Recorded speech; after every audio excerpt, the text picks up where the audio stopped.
और आगे बढ़ते हैं। सियासी गलियारों में खबर है कि वाराणसी में इस बार मोदी वर्सेस प्रियंका गांधी होने वाला है।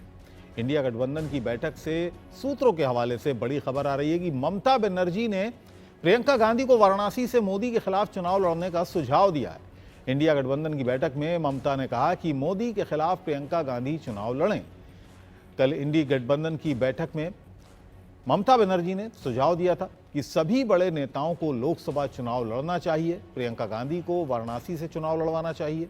हालांकि कांग्रेस के नेताओं ने ममता के सुझाव पर किसी तरह की कोई प्रतिक्रिया अभी नहीं दी है, लेकिन प्रियंका पर ममता के बयान के मायने क्या हैं, ये सभी जानना चाहते हैं। तो एक बड़ी खबर है, हालांकि सूत्रों के हवाले से ये खबर आ रही है। अब इसमें कितनी सच्चाई है, जब तक इस पर कोई प्रतिक्रिया, ऑफिशियल प्रतिक्रिया कांग्रेस पार्टी की तरफ से नहीं आती है, ये सभी को इंतजार रहेगा। लेकिन इस तरह की बातचीत हुई है, ये ज़रूर सूत्रों के हवाले से खबर आ रही है कि इंडिया गठबंधन की बैठक में इस तरह की बातचीत हुई है कि वाराणसी से प्रियंका गांधी को चुनाव लड़ाया जाए। और मेरे सहयोगी रवि कुमार इस वक्त लखनऊ से मेरे साथ बने हुए हैं। रवि, ये जो खबर आ रही है, हालांकि सूत्रों के हवाले से ये खबर आ रही है, कितना दम है इन खबरों में?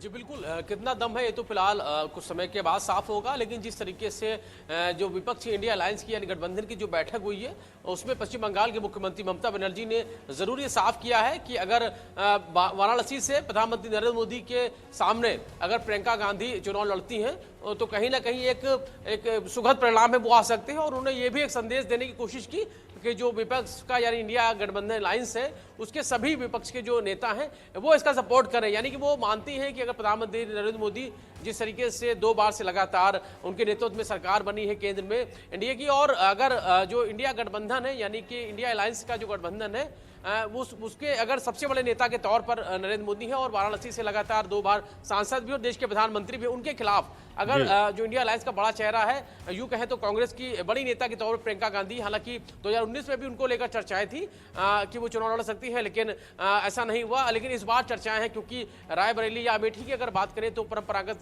सीट रही है कांग्रेस की। हालांकि पिछली बार अमेठी से राहुल गांधी को हार का सामना करना पड़ा था, स्मृति ईरानी को उनकी वो जीती थी और राहुल गांधी को हार का सामना करना पड़ा था। लेकिन इस बार क्योंकि विपक्ष का गठबंधन है और तस्वीरें कुछ उलट है, क्योंकि सभी जो बड़े चेहरे हैं वो एक साथ है, विपक्ष में एक साथ है। ऐसे में ममता बनर्जी का ये सुझाव देना पूरे कांग्रेस को, या यूं कहें कि चलिए रवि, मैं आपके पास आऊंगा, किस तरह की प्रतिक्रिया लोगों की आएगी ये भी हमें इंतजार रहेगा। लोग उत्तर प्रदेश के खासतौर से वाराणसी की किस तरह से प्रतिक्रिया देंगे इस खबर पर, हालांकि अपुष्ट खबर है, अभी इस बारे में सिर्फ सोर्सेज के हवाले से खबर आ रही है। अरविंद मोहन जी मेरे साथ बन गए हैं। अरविंद मोहन जी, क्या लगता है आपको, फर्ज कीजिए अगर इस खबर में थोड़ी सी भी सच्चाई है तो कैसे आप इसको वर्णित करेंगे? नहीं, एक तो ये है कि अभी खबर कई सोर्सेज से कंफर्म होनी है और उससे भी ज़्यादा अगर बातचीत चली है तो इसमें खुद प्रियंका की सहमति जरूरी है, उससे भी ज़्यादा अखिलेश यादव की सहमति जरूरी है, कांग्रेस का अपना फैसला होगा। तो ये काफ़ी सारे अभी इफ एंड बट्स इसमें हैं। लेकिन इस किस्म की लड़ाई अगर होती है तो दिलचस्प होगी, क्योंकि मोदी जी को चुनौती देना अभी तक कहीं दिखाई नहीं देता है। पिछली बार पहली दफ़े अरविंद केजरीवाल भी गए थे और उस समय उनका सितारा काफ़ी बुलंदी पे था, लेकिन मोदी जी ने जिस आसानी से उनको और फिर कांग्रेसी कैंडिडेट और बीएसपी कैंडिडेट सबको हराया, उसके बाद से ये साफ है कि अभी मोदी जी को हाल फिलहाल कोई चुनौती नहीं है। जी, अब ये अरविंद जी आप बने रहिए। रजत राकेश टंडन इस वक्त मेरे साथ बने हुए हैं, मेरे सहयोगी, और वो क्योंकि कल मीटिंग में थे, वहां से रिपोर्टिंग भी कर रहे थे, उनसे भी जान लेते हैं। रजत, ये खबर आ रही है, हालांकि ये सूत्रों के हवाले से खबर है, अभी तक पुष्टि नहीं हुई है, कोई कंफर्मेशन नहीं है, इस पर कोई बोल भी नहीं रहा है अभी तक। इस खबर के पीछे की सच्चाई हम जानना चाहते हैं। जब 2019 का चुनाव था और प्रियंका गांधी जो थी वो रायबरेली अमेठी में कैंपेन कर रही थी, तो वहां पर भी उन्होंने लोगों से पूछा था कि मैं चुनाव लड़ूं या ना लड़ूं, अगर मैं वाराणसी से लड़ूं तो कैसा रहेगा। यानी एक मंशा उस समय भी प्रियंका गांधी वाड्रा की थी कि वो चुनाव लड़े। दूसरा, अभी जब उत्तर प्रदेश में नया अध्यक्ष बनाया गया और अजय राय ने अपना कामकाज संभाला, तो उस वक्त भी कहा कि हम चाहेंगे कि प्रियंका गांधी वाड्रा जो है वो बनारस से मोदी के खिलाफ लड़े। उसके बाद विपक्ष ने ये बात जरूर कही है कि हमको एक कंबाइंड उम्मीदवार वाराणसी से उतारना चाहिए और कोई बड़ा उम्मीदवार उतारना चाहिए। वो प्रियंका गांधी वाड्रा होंगी या कोई और बड़ा नेता होगा, ये मुझे लगता है अलायंस डिस्कस करेगा। और खुद गांधी परिवार को तय करना है कि क्या प्रियंका अपना पहला चुनाव नरेंद्र मोदी के सामने लड़ना चाहती हैं। लेकिन हाँ, ये बात जरूर है कि ये बात पहली बार नहीं आई है। गत 5 वर्षों से पिछले लोकसभा में भी ये बात की चर्चा थी कि प्रियंका वाराणसी से चुनाव लड़ना चाहती हैं। उसके बाद कांग्रेस के नव निर्वाचित अध्यक्ष ने ये बात कही और अब अपोजिशन के लीडर्स भी ये बात कह रहे हैं। प्रियंका के भी दिल में ये बात है कि वो चाहती है कि वाराणसी से मोदी के खिलाफ चुनाव लड़े। अब पार्टी और परिवार और अलायंस कितनी इजाजत देता है, ये देखने वाली बात है। लेकिन मसला रजत वही है कि आखिर बलि का बकरा अगर बनाएंगे भी तो गांधी परिवार के किसी व्यक्ति को क्यों बनाएंगे? क्योंकि पहले भी जैसा कि अरविंद जी भी कह रहे थे कि अरविंद केजरीवाल चुनाव लड़ गए थे वहां पर अति उत्साह में, तो क्या ये कांग्रेस पार्टी का, इंडिया गठबंधन का अति उत्साह कहा जाए अगर इसमें सच्चाई है तो? ठीक है, अलायंस से ज्यादा मुझे लगता है कि परिवार को और प्रियंका गांधी वाड्रा को तय करना है कि वो प्रधानमंत्री नरेंद्र मोदी के खिलाफ या किसी भी बड़ी सीट से चुनाव लड़ना चाहती हैं या नहीं लड़ना चाहती। कई बार ऐसा भी होता है अबुल कि आप देखिए, शीला दीक्षित 3 टर्म की एक सीजन पॉलिटिशियन थी, 15 साल से मुख्यमंत्री थी। अरविंद केजरीवाल के पास कोई राजनीतिक अनुभव नहीं था, उसके बाद भी वो आए, चुनाव लड़े, खुद भी जीते और दिल्ली में अपने आप को स्थापित किया।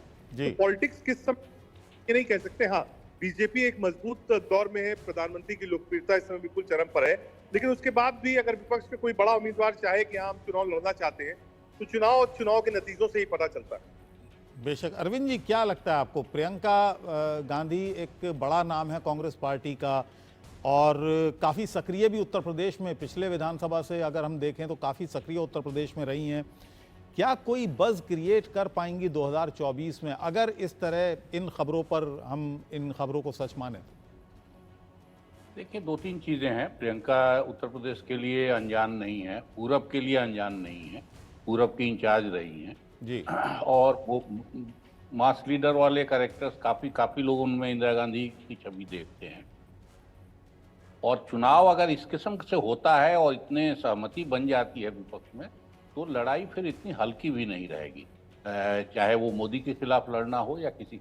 जैसे मान लीजिए, अभी बार बार ये बात आ रही है कि फूलपुर से नीतीश कुमार भी लड़ें, तो अगर नीतीश कुमार भी आते हैं वहाँ और उत्तर प्रदेश में इस किस्म की लड़ाई बनती है कि जातिगत समीकरण से और कम्युनिटी के समीकरण से, इलाके के, क्योंकि नरेंद्र मोदी अगर वहाँ गए हैं तो नरेंद्र मोदी अकेले होके नहीं गए थे, उनके जाने का असर पूरे पूर्वांचल पर पड़ा और पूरे पूर्वांचल से लेके मैं कहूँगा बिहार की काफ़ी सीटों पर असर पड़ा। जैसे वो वहाँ पहुँचे हैं, उन्होंने उधर हवा बदल दी। अब ये अलग बात है कि वो गए थे पूर्वांचल के विकास के लिए, और कल परसों जब वहाँ वो बोल रहे थे तो बार बार वही महादेव मंदिर और फिर काशी और मथुरा और अयोध्या, इतनी ही इसके लिए नहीं गए थे। वो गए थे, पूर्वांचल सबसे पिछड़ा इलाका है उत्तर प्रदेश का ही नहीं, मुल्क के सबसे पिछड़ा इलाका, तो उसके विकास के नाम पे वो गए थे। उस विकास की परियोजनाएं कहीं वो गिनवाने की स्थिति में नहीं है। गोरखपुर से चीफ मिनिस्टर हैं, तो इशू अगर ये बनाना चाहे विपक्ष तो अच्छे से बना सकता है, लेकिन तब यही है कि एकजुट होकर फैसले करने पड़ेंगे, एकजुट होकर लड़ाई लड़नी पड़ेगी। और मोदी से लड़ना, बीजेपी से लड़ना काफी मुश्किल है, और उसमें भी नरेंद्र मोदी से लड़ना बहुत आसान काम नहीं है। चलिए, बहुत बहुत धन्यवाद अरविंद जी, बहुत बहुत शुक्रिया रजत, और रवि आपका भी बहुत बहुत शुक्रिया।